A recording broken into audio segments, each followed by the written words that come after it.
Olá, queridas alunas, queridos alunos do terceiro ano do Objetivo de Itapeva. Vamos iniciar mais uma aula, agora retomando a história do Brasil. Falar do Brasil agora, vamos falar agora do Brasil independente. Esse país que conseguiu a sua independência em 1822. Muito diferente da forma das independências da América Latina, da América Espanhola, por exemplo. Aqui se deu uma independência um pouco diferenciada, é importante ressaltar isso no início dessa aula. Dom Pedro I ficou como príncipe regente quando Dom João VI volta para Portugal, lá na Revolução do Porto, aquela revolução liberal, ele teve que voltar e uma das situações que aconteciam lá é que esses liberais, essa burguesia nascente, com mais força agora em Portugal, vai querer obrigar Dom João VI a fazer com que o Brasil volte a ser colônia. Dom Pedro I, agora sim, não vai aceitar, ele tem que voltar para lá. Começam aí situações em relação a Dom Pedro I para que ele voltasse para Portugal e ele não vai aceitar. Aí nós temos o dia do fico, que nós falamos na última aula, e temos a proclamação da independência do Brasil por Dom Pedro I. As estruturas sociais do país não mudaram, porque a independência ela foi declarada de uma forma que a elite tivesse poder, não é? A elite teve poder no início da história do Brasil. Para o povo, não mudou praticamente nada. E o povo não tinha, por muitas vezes, até conhecimento do que estava ocorrendo. A nossa independência começa dessa maneira, mas muitos problemas Dom Pedro I vai enfrentar de 1822 até 1831 para tentar manter o reinado, para tentar manter o seu poder no reinado brasileiro.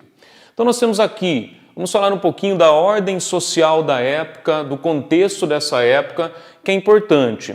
O Brasil era um país latifundiário, monocultura, a relação da monocultura com o latifúndio, não é apenas uma forma de plantio focada nesse contexto, agroexportação, tudo que era produzido aqui, não é, que era produto de qualidade, podemos dizer dessa maneira, ia para fora, tá? A mesma coisa que acontecia na época da colonização. E também escravismo, então não vai mudar a relação, das classes populares e até da escravidão, que ainda continuou no país até 1888, quando a Princesa Isabel vai assinar a Lei Áurea. Então, nesse momento, não muda essa ordem social do Brasil. Não vai mudar a ordem política, não vai mudar a ordem econômica. Então, essa relação vai continuar até o final ainda do primeiro reinado, o período regencial ainda marcado por isso, e o segundo reinado também vai ser marcado por essa relação. Interessante entender também o contexto da época. O que a Europa, por exemplo, vai trazer de influências no Brasil, tá? Por exemplo, quando falamos da questão um pouco mais relacionada fora do país, na questão do exterior, nós temos aqui o reconhecimento externo da independência do Brasil.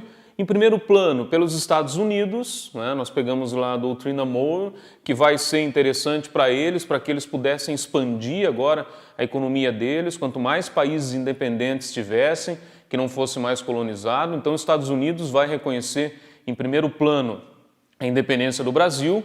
Para que Portugal reconhecesse a independência do Brasil, o Brasil teve que pagar uma indenização. Tinha dinheiro para isso? Não tinha. Vai atrás da Inglaterra para emprestar dinheiro, para pagar a indenização para Portugal, para que Portugal reconhecesse o Brasil como um país independente. Mas qual a importância do reconhecimento da metrópole, da ex-metrópole, do colonizador em relação à colônia? Fundamental para a economia. Os países europeus tinham acordos de que se a metrópole, se a ex-colonizadora não atestasse que aquele país era independente, não reconhecesse que aquele país era independente, não era mais colônia, atrelada a ela, os países não iriam negociar com esse novo país independente. Então é importantíssimo esse reconhecimento de Portugal. Então por isso o Brasil vai até a Inglaterra, vai pegar esse empréstimo da Inglaterra para pagar Portugal. E depois, o terceiro país que reconhece o Brasil como independente é a Inglaterra, não é? Já uma parceira econômica do Brasil nesse momento. É claro que a Inglaterra voltava os olhos para quê? Para as vendas dos seus produtos no Brasil. O Brasil tinha um mercado muito grande, um mercado, naquele momento, não ainda um mercado de trabalhadores livres, mas tinha mercado para que pudessem comercializar. Lembram um acordo lá de Dom João VI, não é? Que ele fez com a Inglaterra para ir acabando gradativamente com a escravidão no Brasil? Esse ainda era o pensamento na Inglaterra, acabar com a escravidão para que tivesse mais mercado para eles nesse contexto. Pessoal, nós temos também uma relação da ordem que tentava ser estabelecida, a ordem monárquica, tá? Aquele antigo regime que tentava se restabelecer na Europa de novo, após o Congresso de Viena de 1815. O que não foi possível restabelecer da mesma maneira a ordem política como era antes, com estados absolutistas. Aí vão surgir teóricos, não é? Vou dar um exemplo aqui, Benjamin Constant, francês, e ele vai começar a desenvolver uma nova teoria sobre a monarquia. E essa teoria vai ter fundamento num novo poder, o chamado poder moderador. Seria uma monarquia constitucional, entre aspas, e que teria um poder moderador que ia moderar aquela relação. Relação política. Não só o Brasil vai aderir a esse novo modelo monárquico, como os outros países também que vão começando, né, a sua história. E a própria Europa também vai aderir a essa teoria. Aqui no Brasil, não é? Segundo Caio Prado Júnior, um grande historiador brasileiro, nós tínhamos aqui José Bonifácio. José Bonifácio era brasileiro, mas morou na Europa, lecionou na Europa, aderiu às ideias iluministas e ele vai voltar para o Brasil. José Bonifácio vai, naquele momento, ser um líder político no país para a formação do novo país. E ele se aproxima muito das ideias republicanas na Europa. Quando ele vem para o Brasil e ele vê esse contexto, né, de um novo país surgindo, ele vai se aproximar de Dom Pedro I. E Dom Pedro I não tinha ideias assim tão liberais, não é? Ideias republicanas então, claro que não, porque ele era um monarquista. E José Bonifácio vai comprar essas ideias, não é, do poder moderador, controlando os outros poderes, mas tendo uma ordem mais liberal. Os republicanos brasileiros daquele momento vão se revoltar, não é, contra tudo isso. Vão se revoltar contra essa ordem que quer ser instalada no Brasil.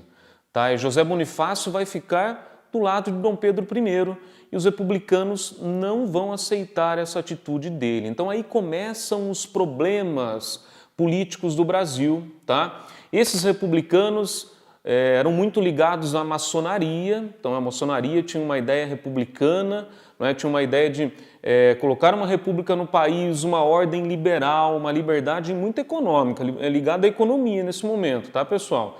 Lembrando que, por outro lado, não é, a liberdade social, por exemplo, era coisa que não passava pela cabeça deles. Por quê? Porque a escravidão, por exemplo, mantinha a economia. Sem a escravidão, eles achavam que não teria economia, não é? Então, eles pensavam nessa ordem liberal econômica. Então, esse era o pensamento deles. Começa a haver muitos embates nesse momento, tá?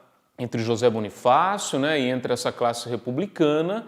Essa classe republicana, ela vai ficar mais conhecida depois como Partido Brasileiro, tá? Um partido mais liberal.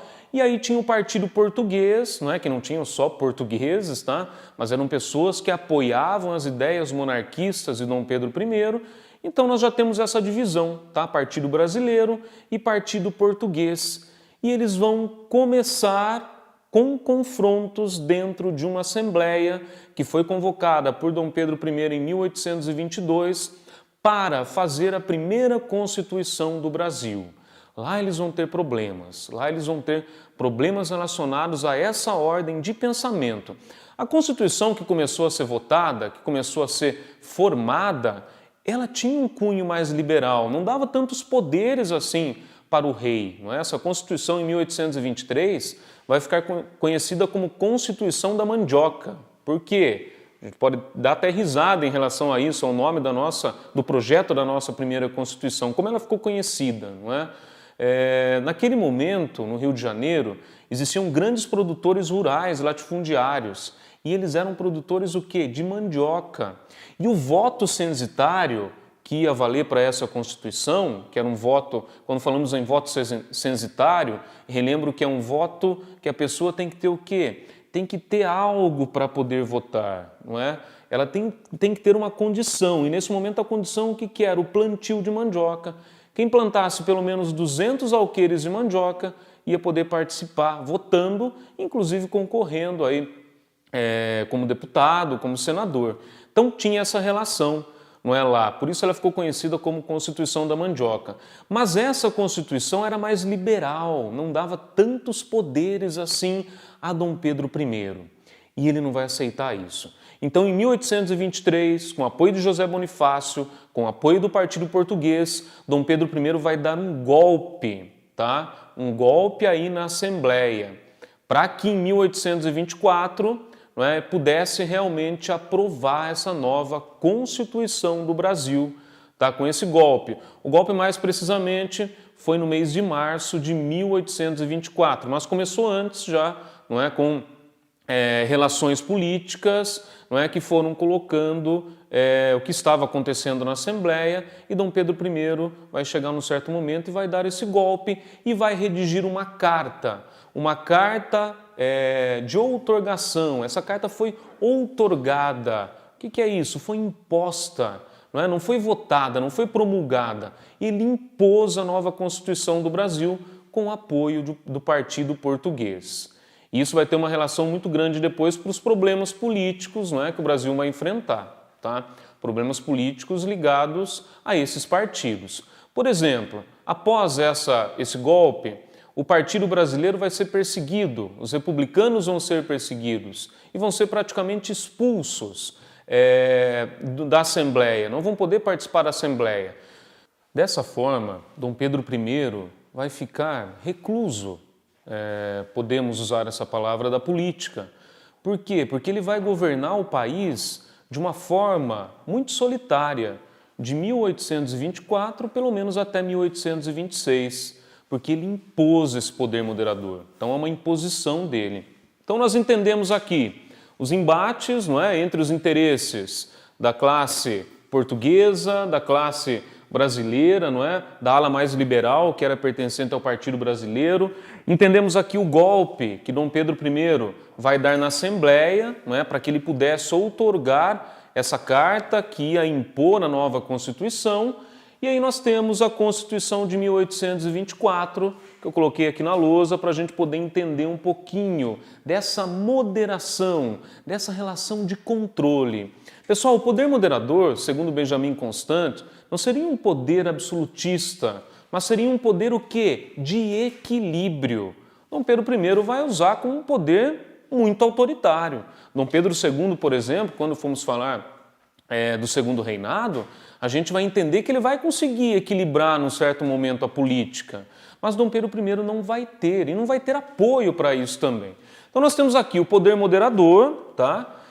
Que vai influenciar os outros poderes. Então nós temos lá da teoria de Montesquieu, lá do Iluminismo, o poder legislativo, o poder judiciário e o poder executivo, que é o que usamos ainda no nosso país, no contexto político republicano do Brasil, como em tantos países do mundo. O poder moderador que está aqui seria o quê? Seria uma forma de controle desses outros poderes. Ele ia nomear os senadores, como ele fez, nomear os ministros, poderia interferir em questões do judiciário, poderia mudar inclusive decisões do judiciário, mudar leis aprovadas lá no Senado, por exemplo. Tá? Então tinha toda essa relação de um controle, de uma influência muito grande nesse governo, nessa questão política do Brasil nesse momento. Características da Constituição de 1824. Primeira característica, centralizadora. Ele centralizou o poder nele, Então ele iria dar sempre a última opinião de tudo e poderia mudar muitas relações, inclusive de leis. Depois nós temos aqui os 4 poderes, como eu acabei de explicar. Então, outra característica importante dessa Constituição do Brasil de 1824. eleições censitárias, o voto censitário, condicional, as pessoas teriam que ter poder, não poder econômico, né? Não apenas para votar, mas também para quê? Para participar da política. Então aquela ideia aristocrata, não é? Se a gente pegar a raiz da palavra aristocracia, a gente lembra da Grécia Antiga, aristocracia, os melhores, os escolhidos para governar, tá? Então nós temos essa relação aqui no nosso país também nesse momento. Igreja subordinada ao Estado, isso é importante. Nessa Constituição, a Igreja Católica foi colocada como a religião oficial do Império Brasileiro, do primeiro Império Brasileiro, como Dom Pedro gostava de chamar, não é, essa nova forma de governo. E tinham lá dois nomes importantes que vocês têm que saber, guardar o significado deles, não é? Porque sempre é cobrado isso em alguns vestibulares e acaba pegando aí alguns alunos. Então nós temos aqui o chamado padroado e o chamado beneplácito. O que seria o padroado? Então estava lá na Constituição. Padroado. Todas as nomeações de bispos, por exemplo, que o Vaticano fazia em relação ao Brasil, Dom Pedro I teria que aceitar. E mais, ele tinha poder para nomear bispos. E o beneplácito, que seria o quê? Seria aceitar ou não as bulas papais, não é? As leis papais que eram colocadas naquele momento, as leis da igreja. Isso vai dar problema para o Brasil, vai trazer problema para o Brasil lá no Segundo Reinado, quando a maçonaria vai ter muitos problemas na Europa, relacionada à Igreja Católica, e aí vai ter uma bula papal para proibir, não é, que os maçons participassem da Igreja Católica, e Dom Pedro II não vai aceitar, porque essa Constituição vigorou também no Segundo Reinado, até o final do Segundo Reinado, em 1889. Continuando a nossa aula de hoje sobre o Primeiro Reinado, dos módulos 25 e 26, nós vamos agora falar por problemas que ocorreram de ordem interna e ordem externa na política do Primeiro Reinado. Então aqui, o primeiro grande problema que Dom Pedro I teve que enfrentar, foi dentro do Brasil a Confederação do Equador. O Nordeste, o Norte, não é, por uma questão histórica, sempre foram o quê? Excluídos de certa forma ou incluídos precariamente na relação econômica do país, não é? Na relação política do país. Então agora, nesse momento, com a independência do Brasil, eles não aceitaram essa independência. Quando falamos aí da Confederação do Equador, ela está dentro também das chamadas guerras de independência.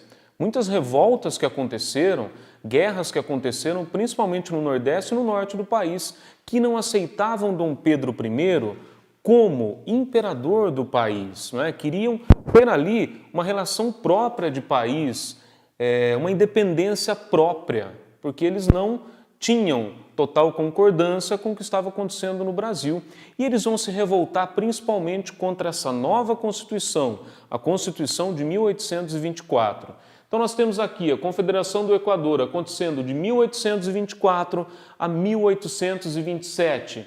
Ela foi uma revolta separatista. Pessoal, lembram lá quando nós falamos, né, quando dividimos bem a questão das revoltas? Revoltas separatistas, emancipatórias e revoltas nativistas. As revoltas nativistas não tinham um cunho separatório de independência, queriam resolver problemas ali internos. Quando falamos em revolta separatista, lembramos que ela queria independência. Ela não apenas quis, mas ela também conseguiu. Então eles conseguiram instituir um novo país, não é? De 1824 até 1827, praticamente.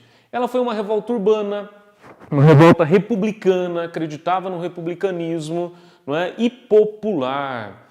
Quando conseguiram a instituição dessa independência, chamada independência, eles trouxeram a Constituição da Colômbia e colocaram essa Constituição como modelo e seguiram essa Constituição republicana.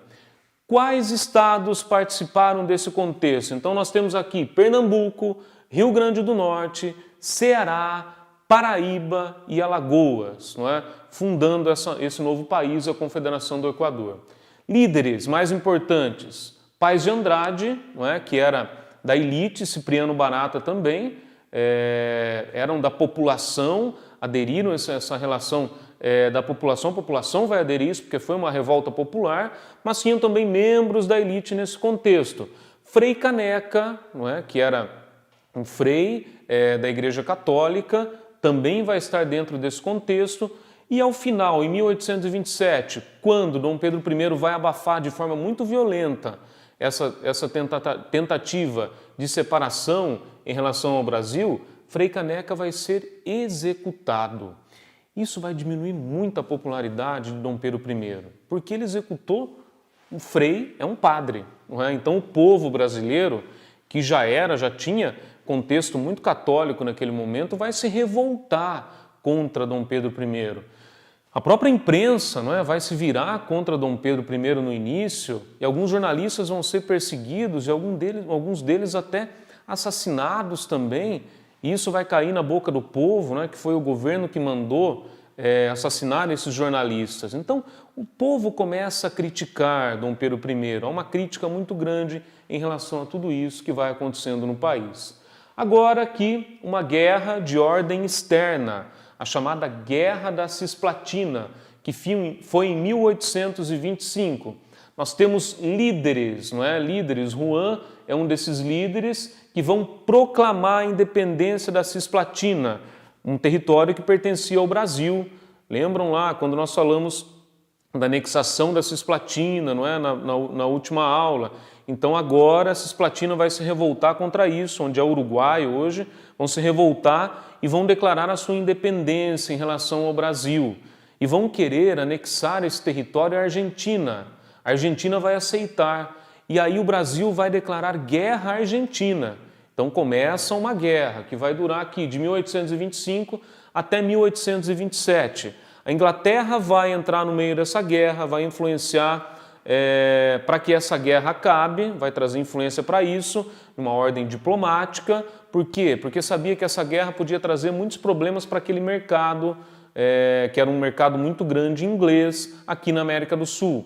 E aí, depois que eles assinam esse acordo, diplomaticamente, o Brasil e a Argentina, nós temos aí agora um novo país que não vai estar mais anexado nem ao Brasil e nem à Argentina, que é a República Oriental do Uruguai. Tá? Esse país da América do Sul. Então, outro problema também, ele vai, nesse momento, gastar o dinheiro que o Brasil não tinha para essa guerra. Isso vai trazer malefícios econômicos para o país, não apenas isso, mas outras questões também. Mas o Brasil entra numa decadência econômica a partir aqui, principalmente de 1825, 1826, né? Em 1827 já está numa crise econômica muito grande. Lembrando que o Brasil começa sem o quê? Sem um capital inicial, não é? Sem um poder inicial econômico. Então isso vai fazer com que o Brasil vá atrás da Inglaterra, por muitas vezes, para emprestar dinheiro. Não é? Então essas relações com a Inglaterra eram muito mais compensatórias para a Inglaterra, essa é a grande verdade.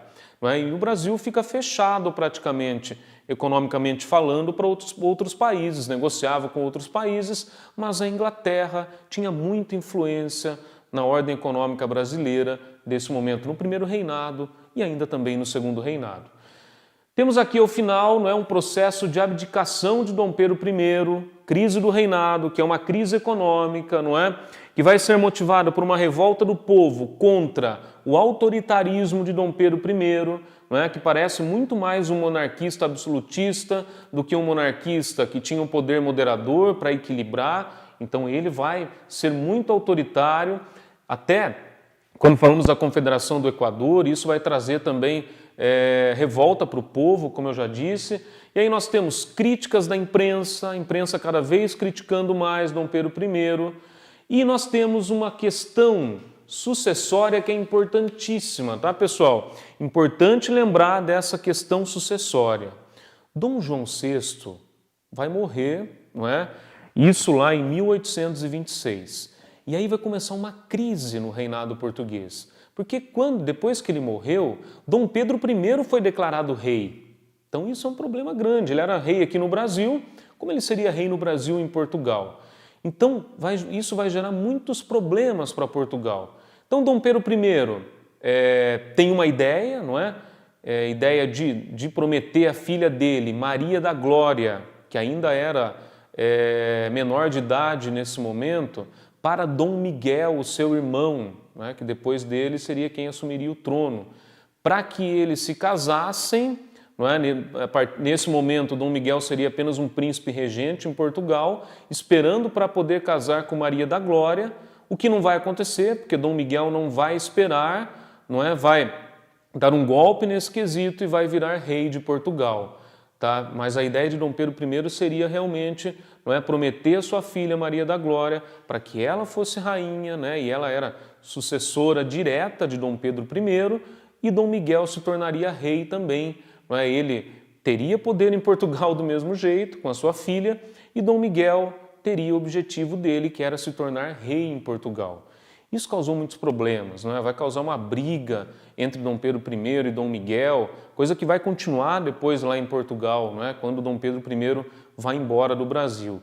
Então tudo isso vai ajudando para que Dom Pedro I, não é, tenha realmente uma decadência do seu reinado. E há agora uma pressão popular já grande nele também, principalmente pela crise econômica, não é? Então uma questão popular, a população já não está aceitando mais essas relações.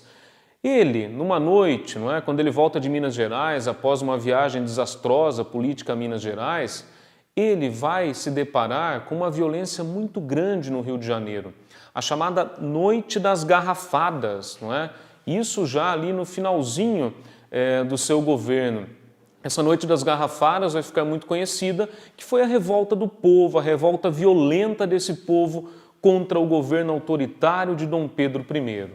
Dom Pedro I vai ser aconselhado, não é, pelos seus conselheiros, pelos políticos mais próximos, os que ainda estavam do lado dele, não é, porque ele já não tinha quase mais ninguém do seu lado, pelo seu autoritarismo, vai ser aconselhado a deixar o Brasil e ir para Portugal.